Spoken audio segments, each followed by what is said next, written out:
and welcome to North River Resources, and this is a virtual site visit to the Namib lead zinc mine, which will take about 20 minutes, and we'll give you a tour of the mine and a quick presentation about it.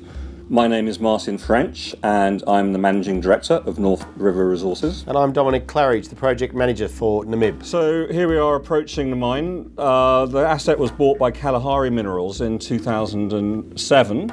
Who did quite a lot of surface drilling on it, and then North River bought the project from Kalahari in 2009, and we really started work properly on the project to reopen this historic mine in 2011.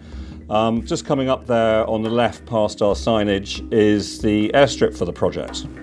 The mine started in 1968 as a lead operation, and in 1974 they discovered that there was zinc in the ore, so they started putting in a zinc concentration flotation circuit, and then in 1984 it became predominantly a zinc mine. It ran up until 1991, producing lead and zinc concentrates. The mine is accessed historically via a shaft which goes down 150 metres to the 5 level. Mining methods were shrink stoping, gallery stoping with a little bit of open stoping. In the mid-1980s they put in 2 declines, one into the southern ore lodes which goes down 220 metres, and a short decline down to the 1 level on the northern lodes. And then North River dewatered the mine. There's some historic pictures, by the way, of the old headgear and plant. Of about 15 million litres of water which had flooded the bottom 3 levels of the mine. We surveyed it, we 3D mapped it, we channel sampled it, we cleared all the old scrap out of the shafts and also cleared the site. You're looking at the 1992 closure plan. On the right hand side is the southern workings, the decline going down to 20 level, which is the 8 level, and they clearly designed additional levels down to 10 level with an incline shaft. On the left-hand side you can see the decline going down just to the 1 level with the historic reserve lodes that they called them back then, and we're starting to mine that just as the mine closed in 1991. So here's an aerial view of the site as it is today. That's the big tailings dump obviously in the background, and we've now become quite a busy site. We've put a lot of workshops in, and these are the drill crews. The mine, because it was a mine, is on very good infrastructure. Not only do we have very good road infrastructure, but we also have a railway line that runs through the site, a water pipeline that runs just adjacent to us, and a power spur that goes directly from the main grid right out to the mine. Here is our access point to the mine site. It's about an 8-kilometre drive from the dirt road down to the Trans-Kalahari. We're looking at 2 alternatives to getting our concentrates to the port of Walwish Bay versus the road, straight tipper trucks, and the second is using the rail line. The rail line is the main line that runs between Windhoek and Walwish Bay Port. The 2 lines on the left is the traditional Namib rail siding that was used during the days when it was operating. The shed here is at the port of Walwish Bay. It's a dedicated concentrate shed. Those little hoppers on the left hand side you can feed directly onto the ship loader. And here obviously is the water pipeline that runs down to the big Rossing open pit uranium project. We've applied for water from NamWater, and we've been given a verbal approval that water will be available, and we should be following that up with a proper approval quite soon. Now there's some interesting wildlife coming up. If you have a look at that bush right to the left, and right now, bang, that's called a scrub hare. Which is about twice the size of a normal rabbit and about 4 times as fast. He obviously thinks he's being chased by a large predator. And the camera now is turning along the Rossing Mountains in the background there towards our mine site, which is about 7 kilometres away. And here is the Rossing mine. We were invited there the other day very kindly by Rio, and we shot that footage. And this is the power spur that runs directly to our mine site.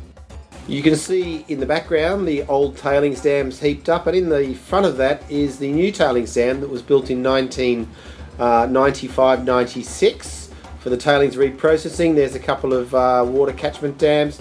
The dam has been designed by Epoch. You'll see it designed shortly. It's designed for a 7-year mine life, 1.5 million tonnes with an approximate 1 metre rise per annum. Having the dam already partially built saves us quite considerably on capex and opex. There's nothing inside the dam, we don't need to grub it and clear it, it's basically solid rock underneath. And that same rock also has served us very well underground. The old underground mine is very competent or strong. We've recently started excavating a new drive down there. We've had to put in relatively light infrastructure, and the mine also doesn't require support, which is a huge advantage. Turning now to the geology, we're very pleased to have Dr. Neil Reynolds from CSA Global in Australia acting as a consultant to the company. Oh, there are some of the new tailings designs, by the way.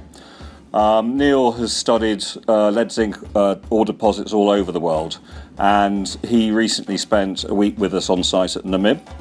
And here he is going to give us a brief introduction as to the formation of the mineralogy at our mine site. Okay, well, we're in a high-grade metamorphic terrain here, which is in this particular area is dominated by metamorphosed limestone rocks, carbonate rocks, which have been recrystallized to form coarse marbles like this rock here, which is like the sort of marble you would use in a tabletop. These carbonates of various kinds host very common host rocks for lead zinc deposits. Limestones in the US host the Mississippi Valley type deposits, and some of the biggest deposits in Ireland are hosted in limestones. This particular type of carbonate hosted deposit is a high temperature replacement, which is probably related to magmatic fluids. And in this instance, it's replacing a marble which had probably already been metamorphosed, and it's been introduced into the marble by structural conduits that have brought the hot mineralizing fluids in to precipitate sulfide minerals. This is an example of high-grade massive sulfide, quite heavy and dense, which is made up mostly of pyrrhotite and sphalerite. So this would be running quite high grades of zinc and smaller amounts of lead and silver. This is a direct replacement of the marble precursor. So that is, in a nutshell, how these deposits form. There's a favourable horizon of marble which has been infiltrated by these mineralizing fluids at high temperatures and generated these pods of extremely high grade massive sulfide mineralization. And now we're going to take a look at what's happening underground. This is one of our drill crews going down for their shift down the mine portal, and here we are taking a look from the helicopter down into the mine portal. Now, as the camera comes down close to the mine, if you have a look at the area just above the mine entrance up by the fence there, you can see very clearly how very thin the cover is. There's only about 2 inches of cover around most of the mine site, particularly where we're going to be doing our construction, which is very useful. And also we're getting a close-up look at the rocks. We're quite fortunate that the host carbonate rocks are extremely structurally competent. We got John James from Keltis Geotechnical from Southern Africa to do a full review of our geotechnical work, and he's advocating any ground support whatsoever within the mining operation going forward. Historically, the mine has no ground support, almost 100% extraction rate within the ore bodies. This is a slide of our 3D mapping underground, and those bright yellow and green shapes are the mined out ore stopes. So those are voids underground, but they give you a very accurate reflection of the shape of the ore bodies, which, as you can see, are quite erratic. And those are the old mine workings, the drives and the stopes. Here's a photograph of one of those voids, those ore chutes. That's about 5 meters wide. And here's another one. So you can see some of the ore shapes are quite long and slim. And those voids are about 100 meters deep. Now, as we go further down the mine, we're going to talk a little bit about the old surface drilling and the new area that we're opening up. This is a shot taken by a skydiver recently. And those colourful dots are the 3D schematics we just saw. So those are the old mine workings, while these red and green dots that have just come up are schematics of the old surface drill programs. there was about 18,000 meters, and most of those green and red dots are adjacent to a line, brown line running away to the left from the old mine workings, and those are the northern lodes. Those are the gossans on surface, and this is a new area that we're going to be focusing on. This graphic you're seeing now shows that from section on the ground on the right hand side you've got the golden mined out stopes with the drives, etc. And on the left hand side these are the new model shapes that have been drawn up by the resource geologists, and these show the ore bodies which we're going to be mining on the northern section. With around 18,000 meters of drilling, much of which was done by Kalahari in 2008. So of those shapes, the red areas is the indicated ore and the green is the inferred, and we'll be doing some infill drilling very shortly to take that inferred into indicated. And at the bottom of the mine on the right there, we see we've got about 150,000 tons of mainly indicated material, much of which is exposed, and this will form the early part of our mining strategy to bring this to surface and put on the ROM pad prior to the commencement of the processing plant. And further to the right of that, we see some long drill holes in turquoise there from surface. And this drilling was actually done in the 1950s and 60s. And you can see some red dots there to the right of the stopes. And those are historic intersections, some of which we've put into the boxes in yellow to show you the grades of those intersections. And also right beneath the mine is some of the drilling we've done very recently, again with some very good intersections. Here we're spinning our 3D Surpac model around to give you a better idea of the orientation of the ore underground.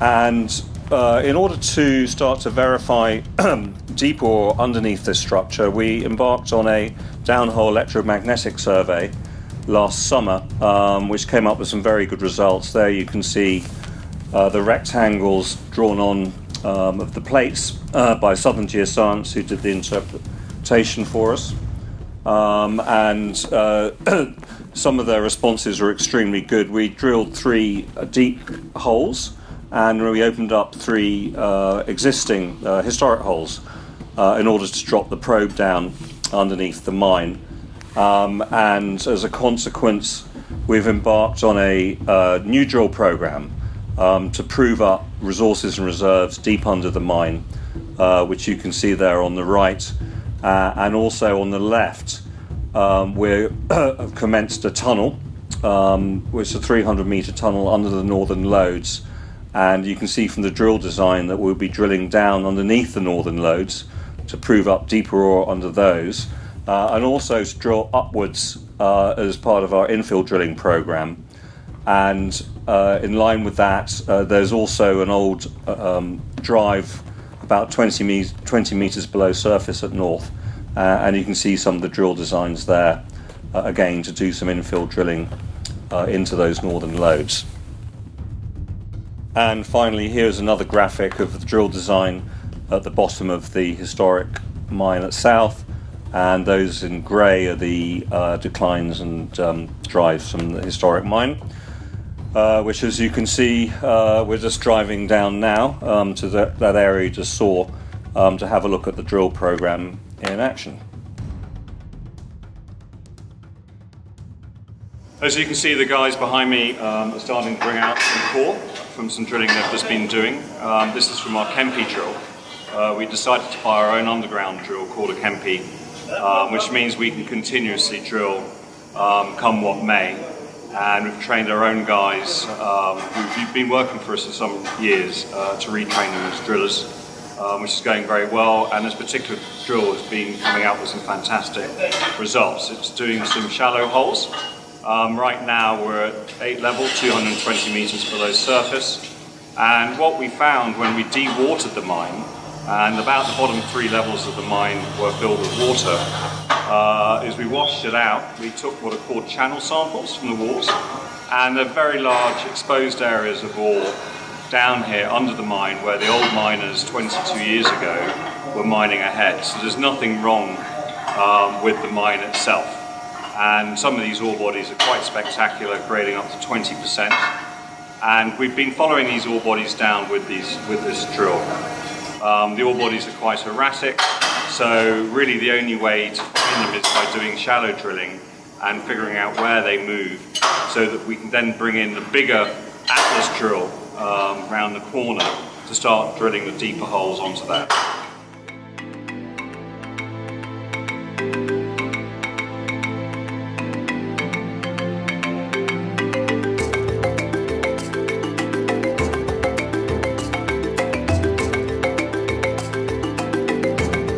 And here we have Edwin Duarte. He is our country head in Namibia and is also our chief geologist on site. Edwin used to work at Rosh Pinah, the mine we just saw. This one is say 30% zinc, because you can see that's solarite here, and galena is the shiny bit. The galena is the shiny bit here. So we're talking about say 20% zinc and say 15% lead.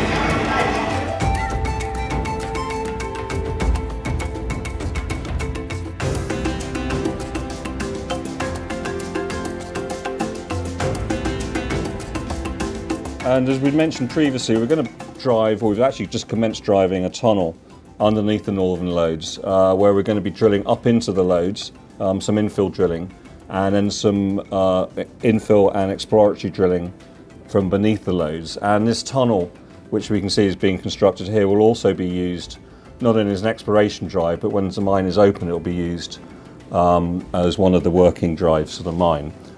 We've also been putting a lot of infrastructure underground. You're looking at the magazines and explosives magazines and a detonator magazine, which have been permitted by the government. And here are some temporary ventilation walls to get primary ventilation down to the bottom of the mine where we're drilling and doing the excavation. The mine's been made relatively safe. We've put signs up, we've marked the walls where we can't blast. And here we are going down into the other mine portal. We have two mine portals, and this is the northern mine portal. The northern lodes weren't mined by the previous operators, but they were planning to do so.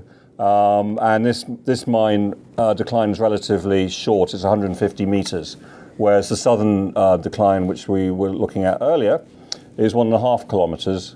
However, this decline is a bit wider and probably needs a little bit less stripping. And now this shot is coming up over those northern lodes. You remember from the aerial photograph, these are the lodes which are along strike. And as we come over the lip of this dike, you can see the mine in the background. And what we're looking at are a load of gossans on surface, which are above those northern lodes and the resource shapes that we just saw. Going forward, our mining methods are probably going to be a bit more mechanised than historically, although we will still have some traditional shrink stoping in where the ore bodies are a little bit smaller, some up-dip stoping, down-dip stoping where there's mines are narrow. But essentially we'll be going mechanised truck haulage to surface now. We're not using the shaft. The shaft is going to be purely used for services and downcast ventilation. A new ventilation fan will be installed. You can see the little vent fan on the right-hand side. Water tanks, power line services are all ready to be recommissioned. And now we're flying over the old tailings dumps. And one of the things you can see from here is a lot of the materials being taken out in an attempt to reprocess the dumps in the 1990s rather. And we've rated the material still there at around about 700,000 tonnes. And you can see a good 20–30% has been taken out of that, which lends extra confidence to our figure, which we've collated from old records, that around about 1 million tonnes was taken out of the old mine. And that's very relevant when we're looking at tonnes per vertical metre and what we expect to find beneath the mine, where we're drilling another 200 metres below surface. Here's some more shots of the core, and here's the core logging area on surface and into the core shed. which is a pretty good piece of helicopter flying, I might add. And here you can see two holes which are laid out side by side. These are 150-metre holes. And there, John Andrew, one of our consulting geologists, with Dr. Neil Reynolds, are looking at actually the host marble. And from that, they can try and ascertain how close that host marble is to the mineralisation. Because this is very strata bound. Even though it's very deformed, the stratas have a lot of integrity. And so understanding the different types of marble is really, really important for knowing how close you are to the mineralisation when they're drilling.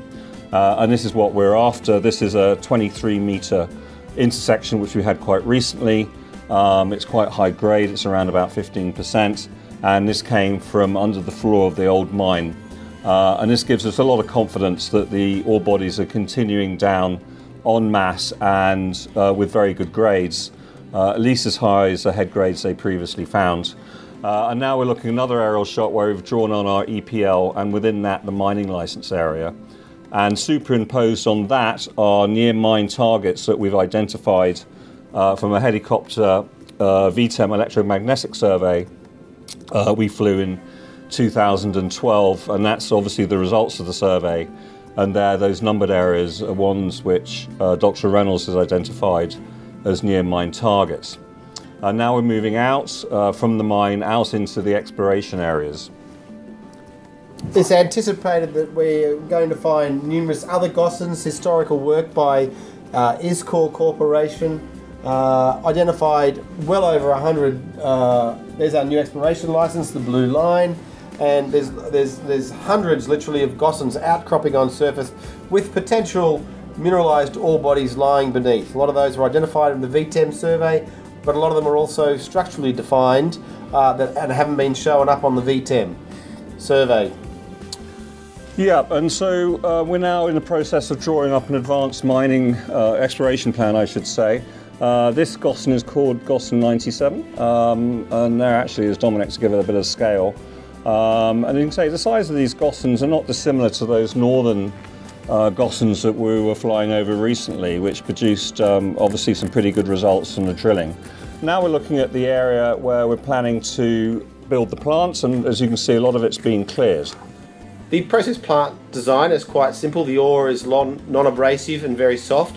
It's a single stage impact crusher through a screening house into a 450 kilowatt small bore mill. From there it goes into sequential flotation circuit lead and zinc through to final thickening and final concentrates.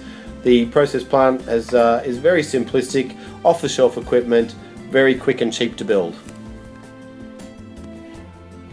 Now we've completed our environmental reports and studies, and those have been submitted to the ministry just before Christmas actually. Now we're looking at one of the very rare plants we have on site. These are lithops, otherwise known as a living rock, and they're designed to look like pebbles so that they don't get eaten by birds, etc. It's very rare to find them. It's even rarer to find them flowering. They're something of a geologist's dream because they're very fussy apparently about what type of rock they grow next to, and that varies from area to area. They're very interesting old plants. And here we are driving away from the site. This is on our dirt road. It's about 8 kilometres long and joins the mine to the Trans-Kalahari Highway. It's in very good shape. It's on flat land.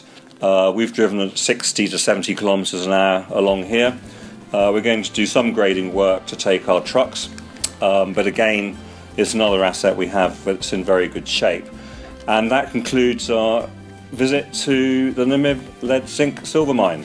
Thank you for joining us, and if you're interested in some of the aerial footage, it was done on a helicopter drone by this chap who we found in Swakopmund, and here he is with his dog. So we very much hope that some of you may be able to join us on site physically at some point in the future, and thank you from North River Resources.